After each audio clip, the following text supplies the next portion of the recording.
Muchas gracias, Abril. Pues yo aquí encantada siempre de estar hablando de temas de educación.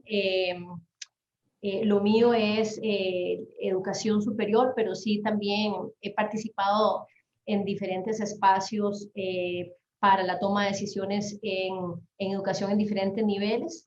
Evidentemente, como decías, el tema de accesibilidad e inclusión es uno que es una de las tres patas del banco, en realidad. Me parece que es importante ver el banco también en su perspectiva integral y me gustaría tal vez conversar un poquito más de algunos otros aspectos del tema de accesibilidad e inclusión que parten de mi experiencia, pues no solamente como administradora universitaria de ULACIT, ya 25 años, sino en participación en diferentes juntas directivas, incluyendo el tema de bachillerato internacional, en Asobitico, en juntas directivas de instituciones educativas de diferentes niveles y por supuesto en mi rol como vicepresidenta de AMCHA, que es una cámara empresarial de las empresas costarricenses norteamericanas aquí en el país, que también tienen una gran necesidad de contar con personal calificado y que ofrecen miles de trabajos que no se están pudiendo ocupar porque existe una exclusión laboral. Y de esa es la que yo quisiera, si me permiten compartirles mi presentación, es un poco para conversarles sobre este tema. Entonces,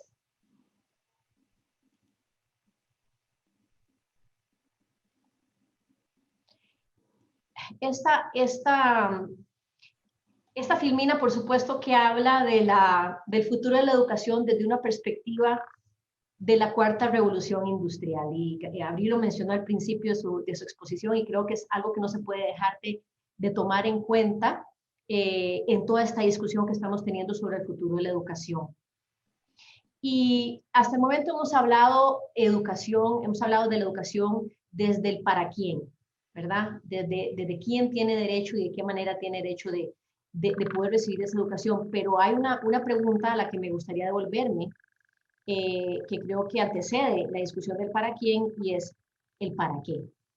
Y es que el tema del para qué es trascendental, porque resulta ser que nuestro modelo educativo es un modelo educativo que responde a las realidades de nuestras, digamos, de la fundación de nuestro sistema educativo de hace 150 años para una sociedad de hace 150 años, una revolución industrial, que lo que necesitaba es que las personas memorizaran información, siguieran instrucciones y que no desarrollaran mayor iniciativa, porque está claro que una línea de ensamblaje, la creatividad no es propicia, ¿verdad? Tienen que seguir instrucciones de cómo utilizar las máquinas y herramientas en las cuales estaban colocados.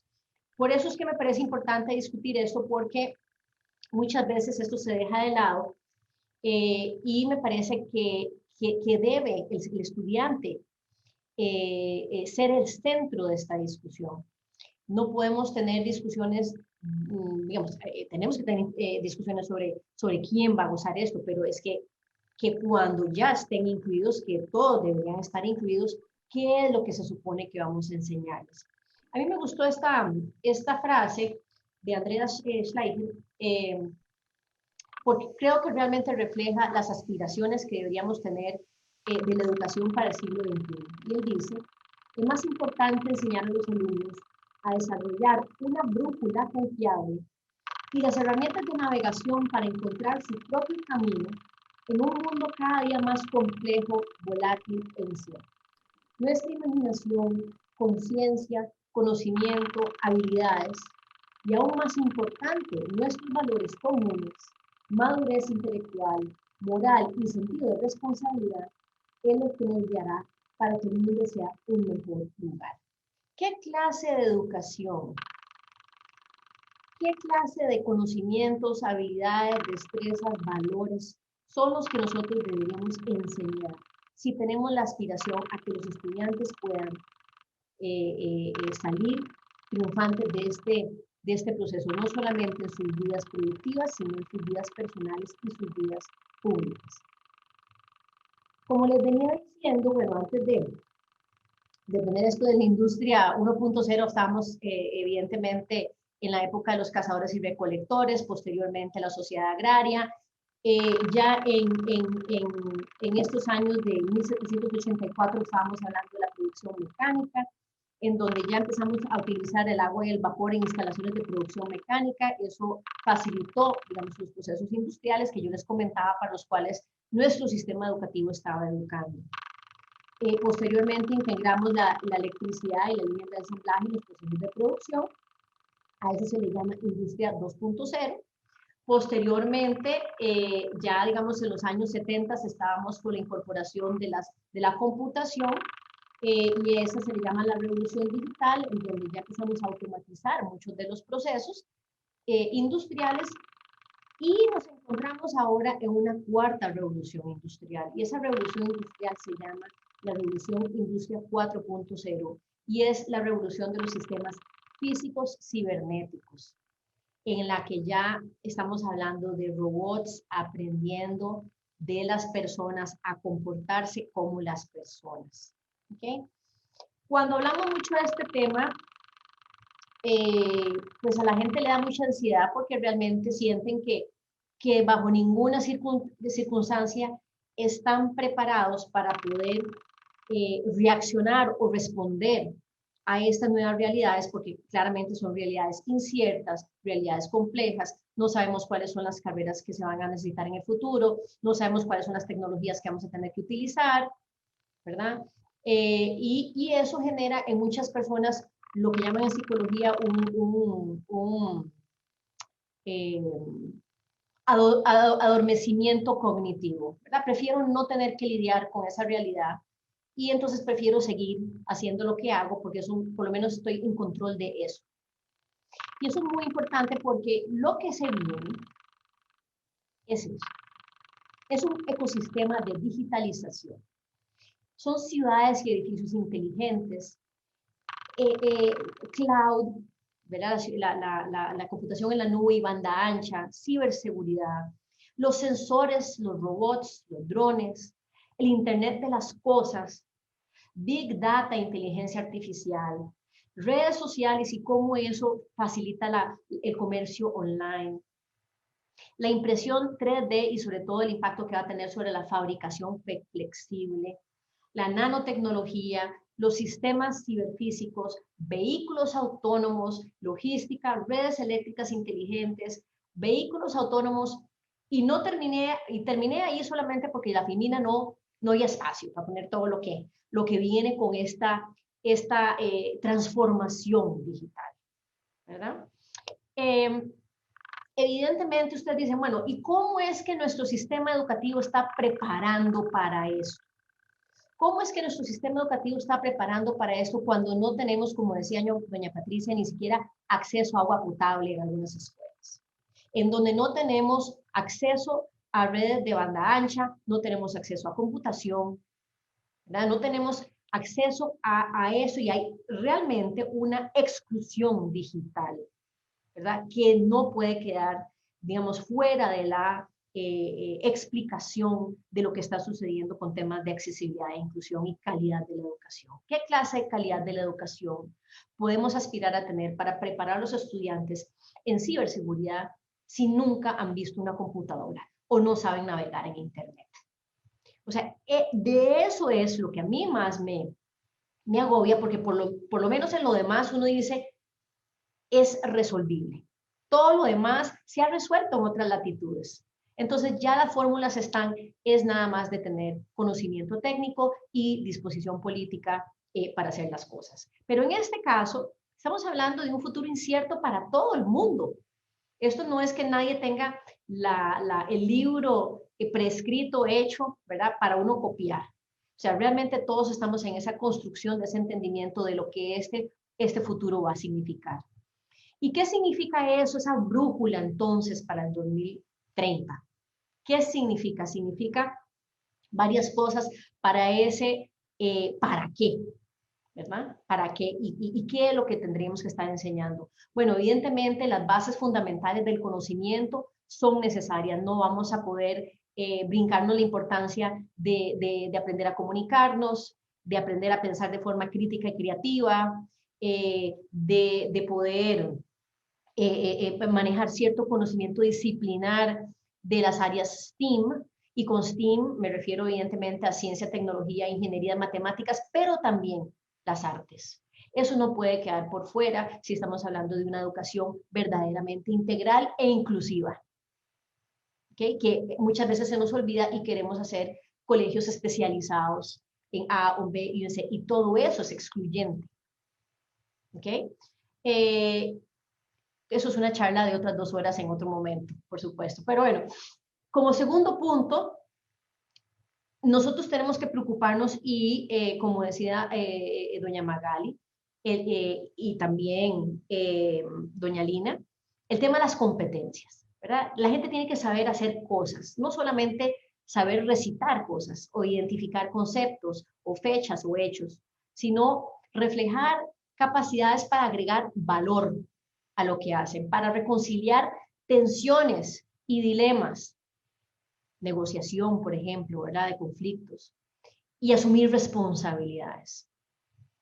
Una tercer área de importancia es el tema de agencia personal. Es desarrollar en estos alumnos esa capacidad de establecer una meta, un propósito de vida, pero además esa capacidad de reflexionar y actuar de forma responsable para generar cambios.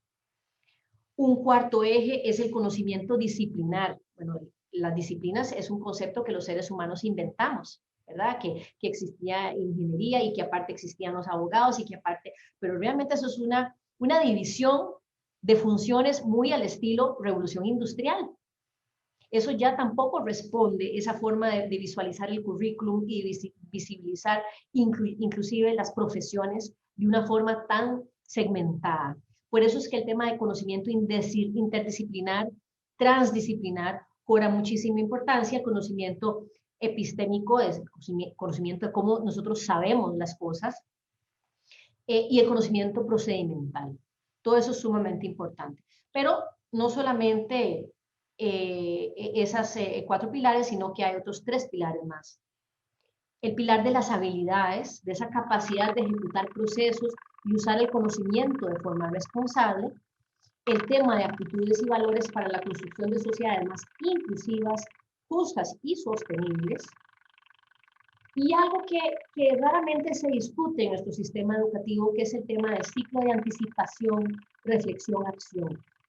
Se habla de educación con el propósito de mejorar esos procesos de pensamiento, que conlleva a mejores acciones hacia el bien individual, social y ambiental. ¿Cómo es que yo, antes de tomar una acción, debo anticipar las consecuencias de mi acción, las implicaciones, las aplicaciones de esa decisión, y cómo es que yo llevo de esa reflexión a esa acción, para luego devolverme en esa acción a reflexionar sobre los resultados y mejorarme yo continuamente como ser humano, para poder tomar mejores decisiones a futuro.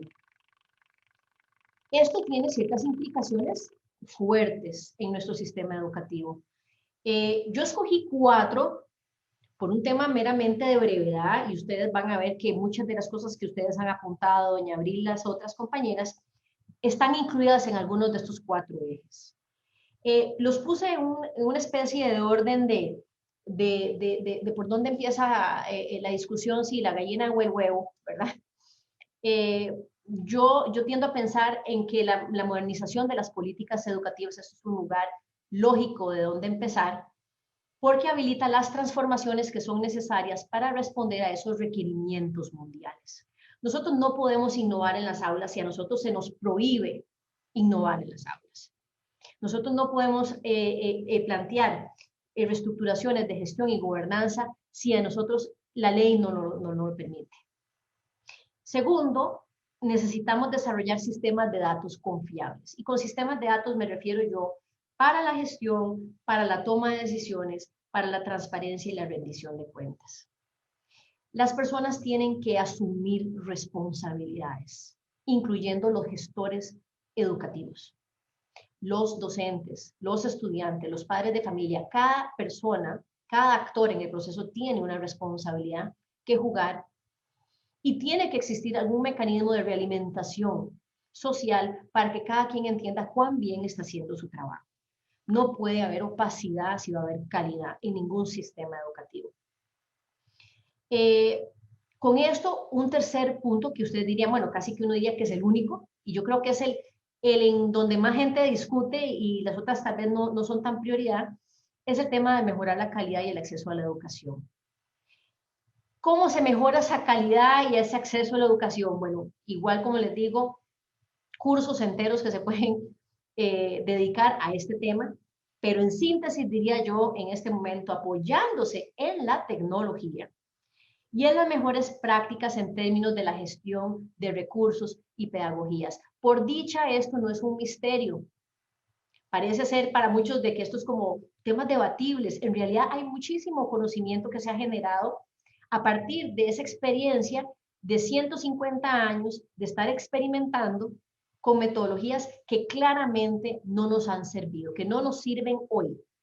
No nos sirve hoy, ya vimos que no nos sirven, ¿verdad? Cuando vemos brechas en donde decimos, ¿cómo van a haber miles de trabajos disponibles y miles de personas sin trabajo? ¿Verdad? Evidentemente hay una brecha entre oferta y demanda que si el sistema estuviera pudiendo responder, no existiría, ¿verdad? Pero esto no solamente es un tema de oportunidades laborales y de brechas de oportunidad laboral, sino de participación en la vida pública, de la participación de mujeres, de la participación de diferentes minorías que tampoco está resuelto, ¿verdad? Y aún más que solamente vida pública, en puestos de liderazgo a nivel social. Y un cuarto eje que a mí me gustaría ofrecerles es ese tema de la optimización de esa gestión y gobernanza. Parece mentira que algo que sucede tras bambalinas sea tan importante, pero el diseño de la forma en que nosotros construimos la gobernanza es la forma en que nosotros vamos a obtener resultados en los tres otros ejes. Esta gestión y gobernanza tiene como objetivo dar sostenibilidad financiera y operativa a todas las demás mejoras del sistema. Sin eso, nada es posible. Y en nuestro país considero yo que preferimos evitar esas discusiones porque nos gusta pensar que cualquier inversión es una buena inversión y lo sería si fuera bien utilizada, pero eso no siempre es el caso. Entonces, es una discusión muy espinosa porque involucra responsables, involucra también resultados y en muchos de los casos no conocemos esa información, ni cuánto es que se invierte, ni cuáles son los resultados que estamos obteniendo y mucho menos a la luz de estas prioridades de la Revolución 4.0. Porque decir cuáles son los resultados en los exámenes PISA es una grave distorsión de la realidad de lo que realmente debería estar sucediendo. Es un indicador muy importante, pero no es el único, ¿verdad?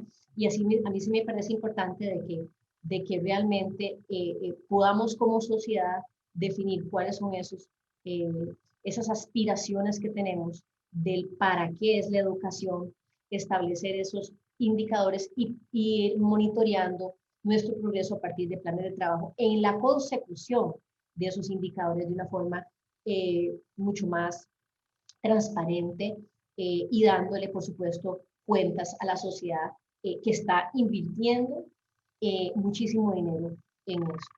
Entonces, este más o menos es el proceso.